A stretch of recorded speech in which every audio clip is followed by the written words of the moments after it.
Talking with the experts.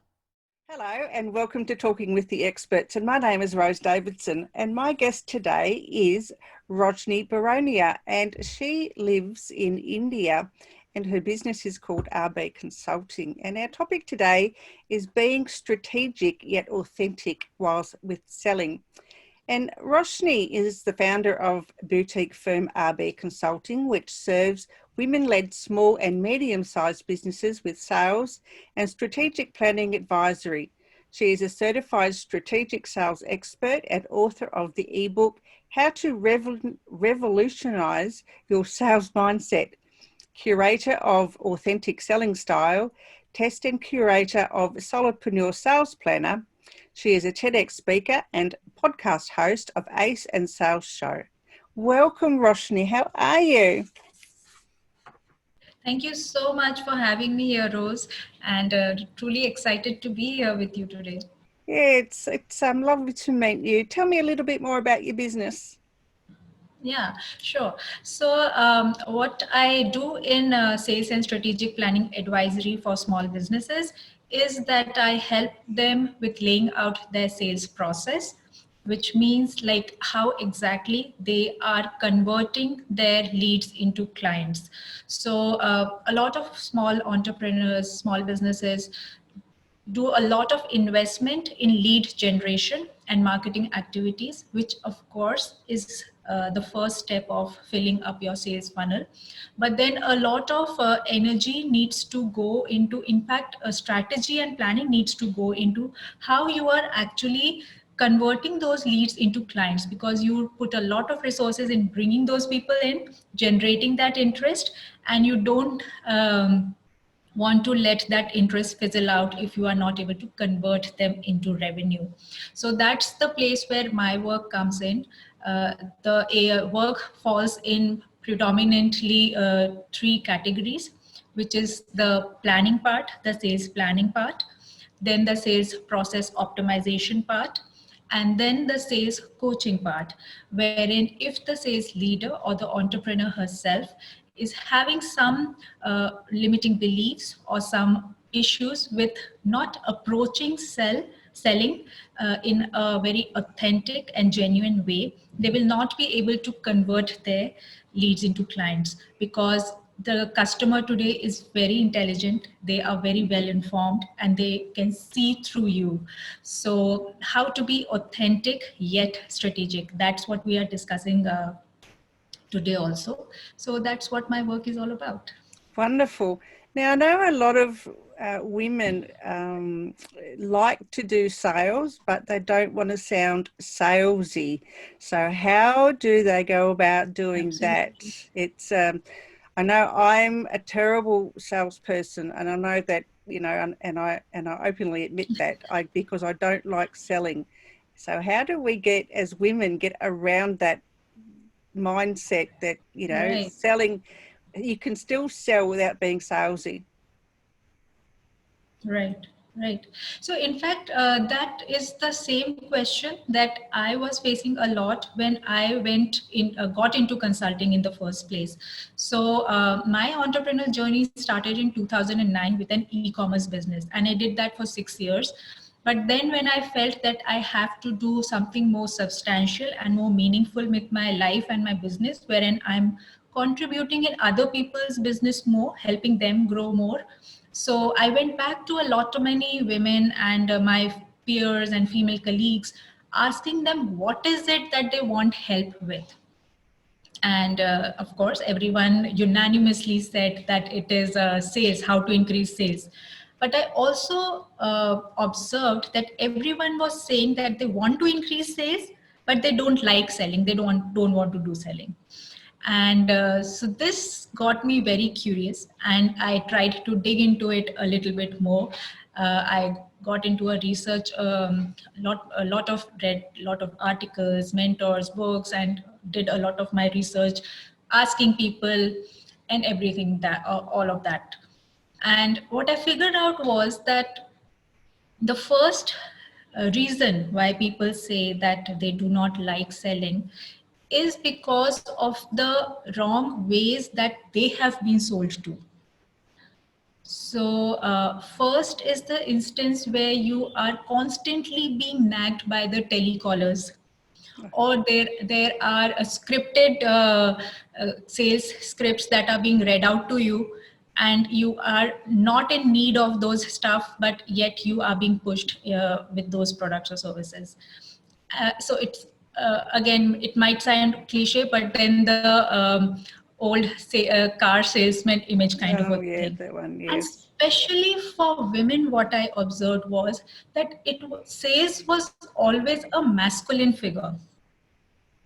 Women were not able to relate to it, and that's why when I dig further into it, I found that it was very important for women especially to be authentic in selling, and that's why I curated that very quick quiz also, so that one needs to align their entire sales process and selling mechanism with who they are. If I'm a person who likes to talk to people, then yes, sales calls and doing discovery calls is suitable for me. But if I'm not that kind of a person, probably an automated sales process will work better for me. Yeah, So so, sorry, yeah. go on. Yeah, so I was just saying that that's why it is more important for us to first work on our mindset and get out of that old masculine image of a pushy car salesman. And second step is to get into your authentic selling style. So how do we discover that? If like me, that just sales just aren't my thing, what type of automation can they use, and how can they discover what type of Mhm. sales that they're into? Right.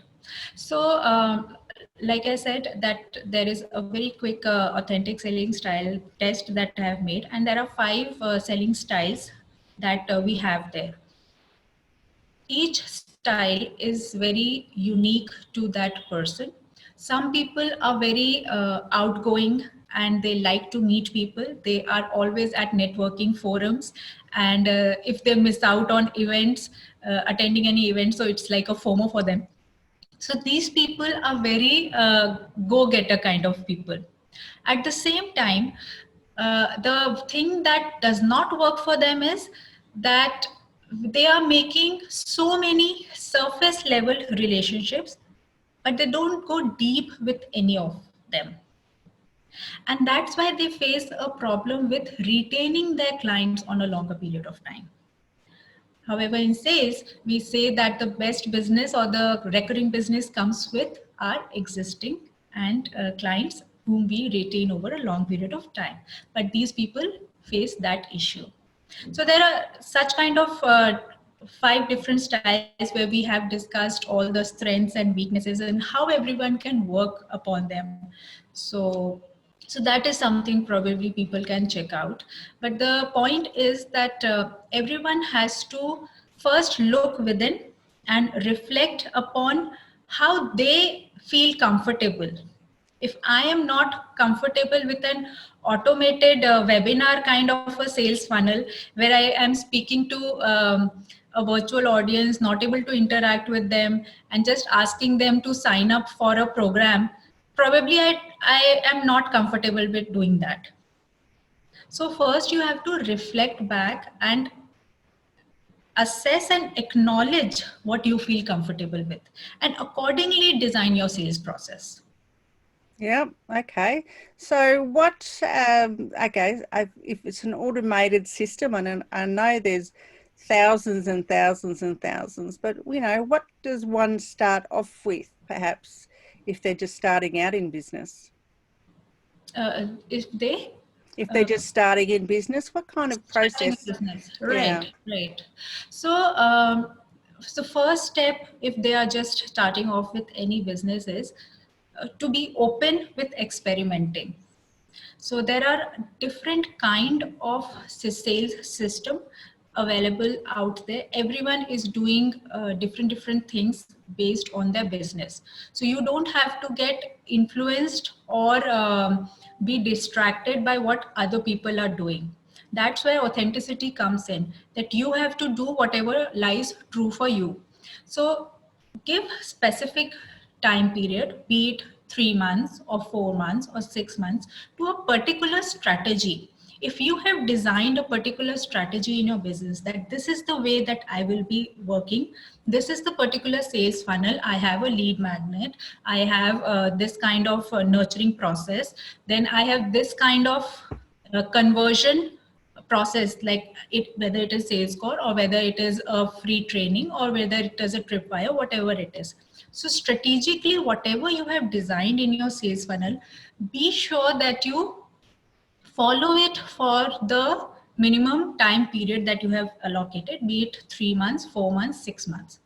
Now, if you have decided that, okay, this strategy I'm going to implement for the next 3 months, stick to it. Do not change it, because you won't be able to see the results.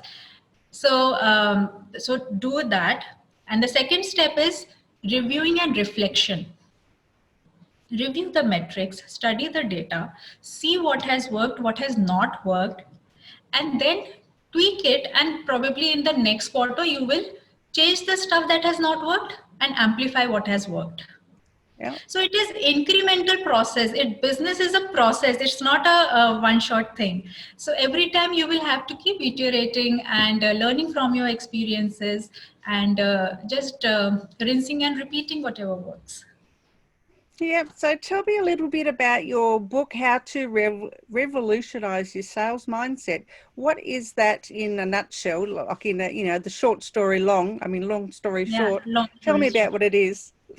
So, like I've said earlier, that the first step towards getting into this, starting with this entire authentic selling, is to getting out of that masculine figure of a salesman.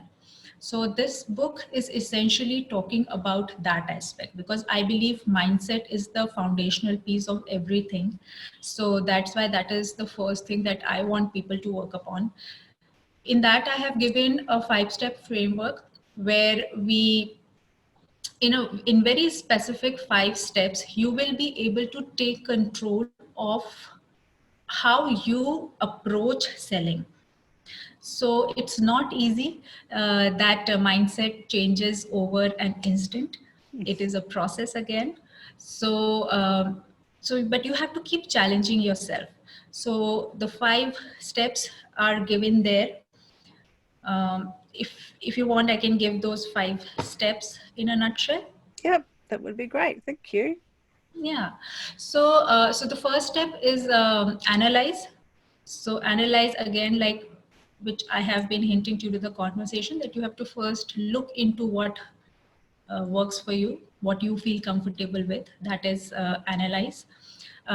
Then we have to come to the second step of energize.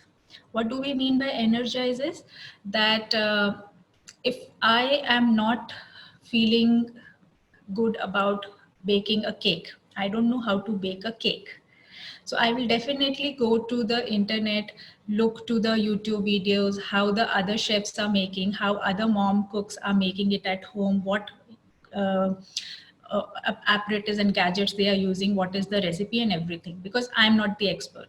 So I will learn. So this energized part is learning. You learn about that subject matter. Then the third step is strategize, where you, based on what you have learned, based on what works for you, what you feel right with, then you lay out your strategy. Then you improvise. Like I said, you try that strategy for 3 months. If what works, what does not work, measure it, reflect upon it, and then improvise. And the fifth step is revise. So it is like rinse and repeat the entire process again. Well, that's really fun. Where can I get this book from, Roshni? It's freely available on my website, roshnibaronia.com/ebook. So it is free for your listeners to download. Oh, beautiful. Great. Okay. And so tell me a little bit about your podcast. That sounds really interesting. Ace the Yes. Sales. Yeah, go. Yeah.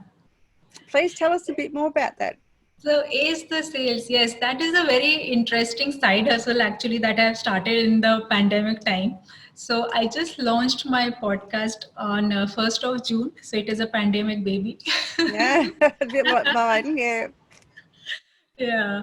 So it's quite interesting to talk about a subject of sales specifically for women entrepreneurs. And the kind of conversations that we are having there is all about how they can overcome their limiting beliefs. There is a lot of conversation about the mindset. And then we are bringing in a lot of experts, sales professionals, and women leaders who have been working in the domain of sales and selling. So it is to get their expertise and perspective on how strategically, again, yet authentically, we can make friends with selling.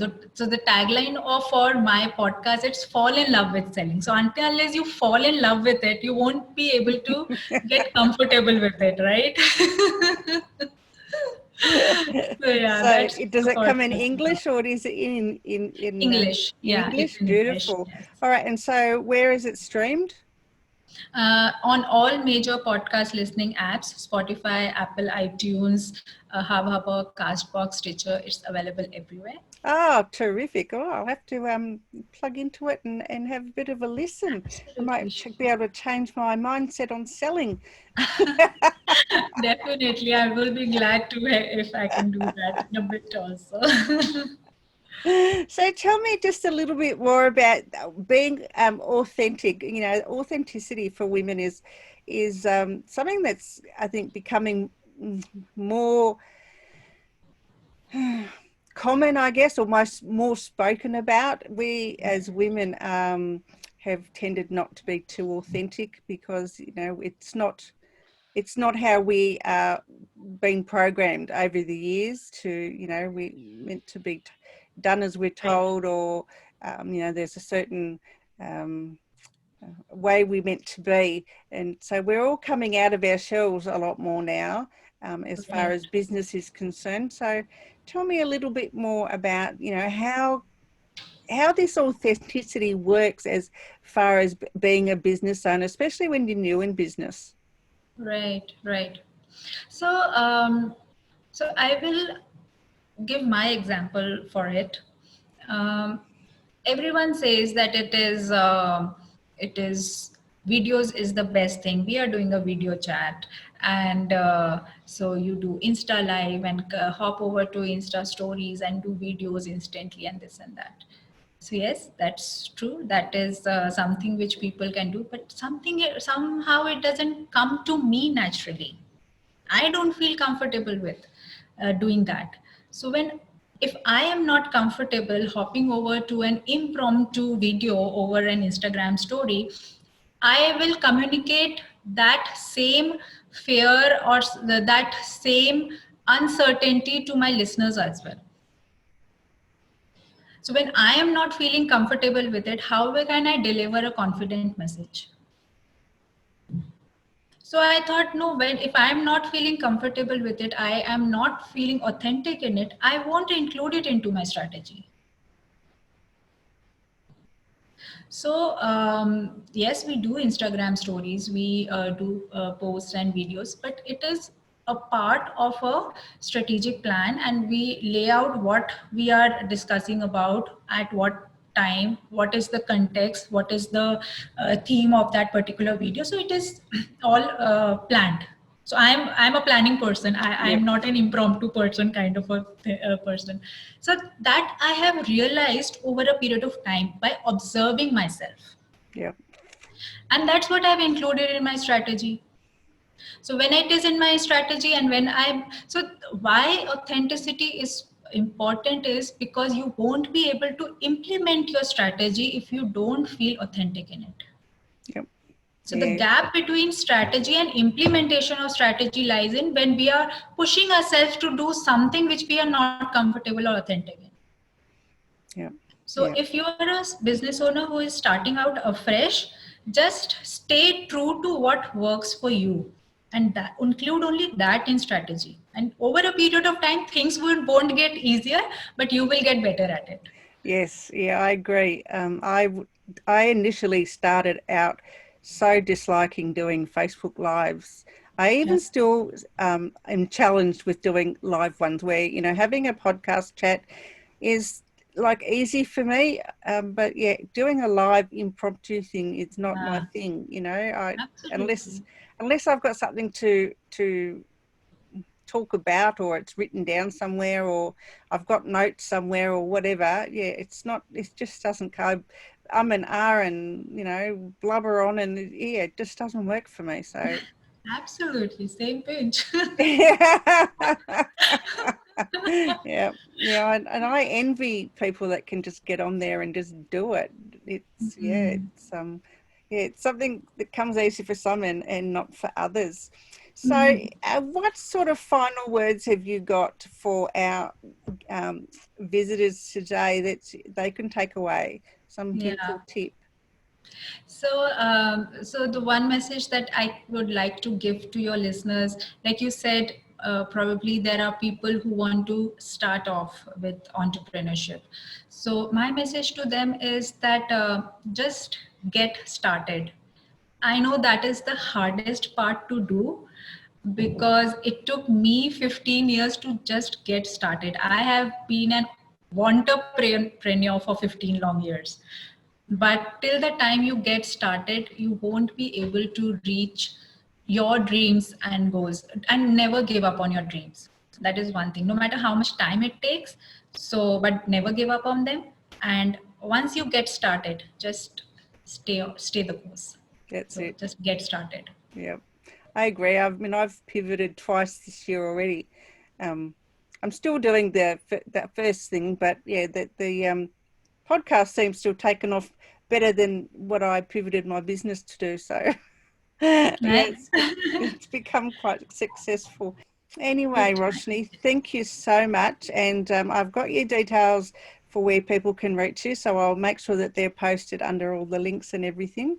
Yeah, it's been a pleasure talking to you, and thank you so much. It's been a pleasure sharing my viewpoints, and thank you so much for asking great questions. And I hope whatever we've shared here today helps someone out there in their business in some way, manner. I'm sure it will. Thank you so much. Thank you.